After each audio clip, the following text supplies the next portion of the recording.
I'm actually coming around to the bottom. Ryan and Scott's and Nathan's thinking. I think I'm going to go ahead and put it at the bottom.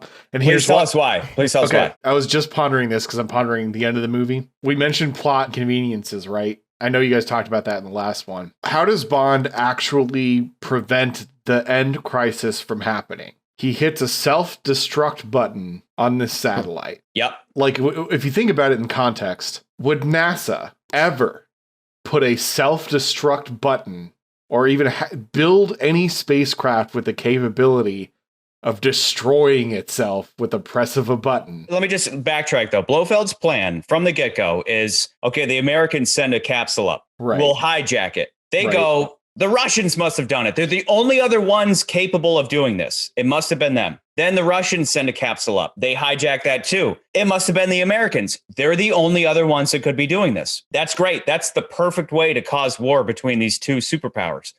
But then their final plan is the Americans are going to send up another ship and we're going to hijack it. And then we're going to explode it. Our job will soon be done.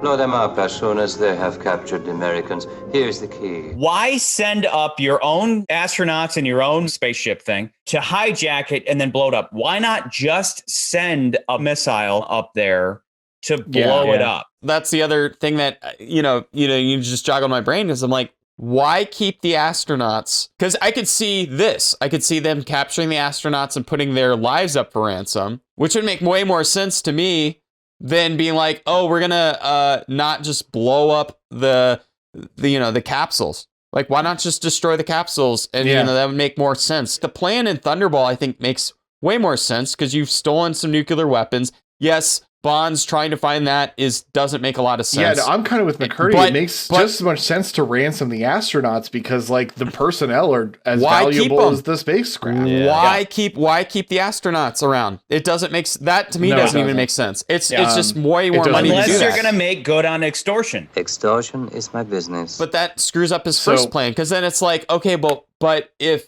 your plan is to create the United States and Russia to go to war with each other because they think that they're each doing this to each other, then like leave it at that. And just like you said, Charlie, why don't you send a missile? Or even in the first film, the first Dr. No was like, send a radio signal that disrupts something or whatever. And that's why not do that instead? But in this movie, it's like, no, we're going to have create this elaborate thing where we have a Elon Musk dildo rocket come out of space and fucking traps them and then brings it back down to space. And that's why I've come around to your line of thinking, and then keep it down there. I know they want to they put the space race in here, but like that to me, there's an easier way of going about that. It doesn't make sense. Yeah. I mean, it's cool right? It's like you got this cool fucking cool rocket, this cool set. When there's an obvious alternative that makes more sense and is simpler, like it's a weakness. To me, the plan in the first movie, let's talk about Thunderball the astronauts, makes way more sense. Let's talk about the astronauts. So they keep the astronauts for some reason. We don't know why,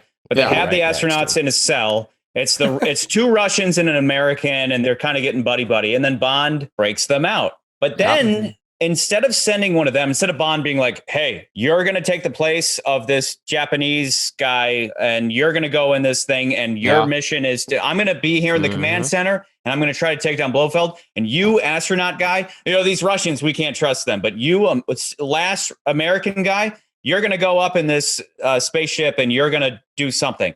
Instead, Bond goes. One astronaut and two cosmonauts send James Bond, who's no astronaut. He has good training, but they send him to get into the space capsule to go up and hijack the last American ship. The space capsule that has a self-destruct button from what do you? My point being, what do you think was Bond's plan once he got in there? Was he going to? I don't even think he got that far, man. I don't even think he had a plan. He got lucky. He got lucky that Blofeld called him out.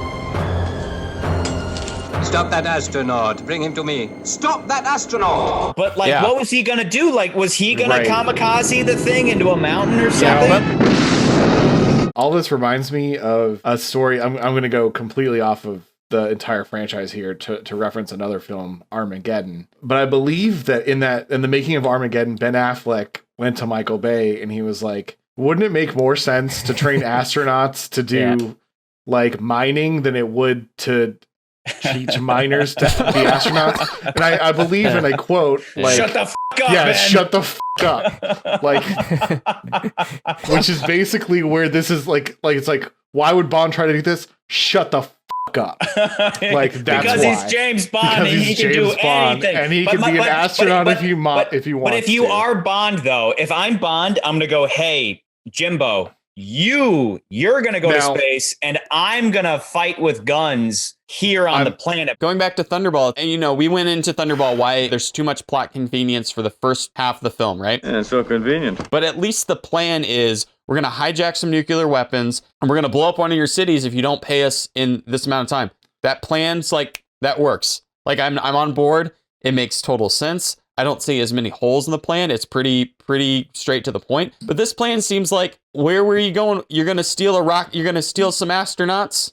You're going to keep them. Question. James has the rocket cigarette. Why doesn't he shoot Blofeld instead of that random guy in red? Fair enough. Also a good point. Right? Because shooting Blofeld wouldn't have ended anything. He needed to open the bay door so that all the ninjas could get in. Shooting Blofeld wouldn't have ended things. Interception will take place in 8 minutes. Nothing can prevent that. Blofeld's plan is to, instead of stealing the capsule and then coming back to the volcano, it's going to be steal the capsule and then just blow yourself up. Yeah. And technically what it would look like is that a missile was shot up and connected with the American capsule and just detonated. So, the Russians sent up a bomb.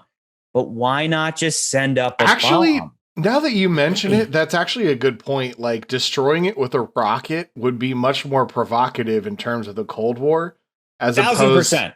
Yeah, to just as opposed to wait, like you're Yeah. literally sending some astronauts up there just to die, which is fine. Blofeld's like, I don't care about individual lives, but it would be more efficient. It would be more cost effective to just send up a bomb that blows it up, and then the war would just go like that. And then Bond wouldn't be able to go in and be like self-destruct. And when he says 8 minutes until connection and nothing can stop that, Bond stops it because they have this blow up thing. It doesn't make any sense at all. No.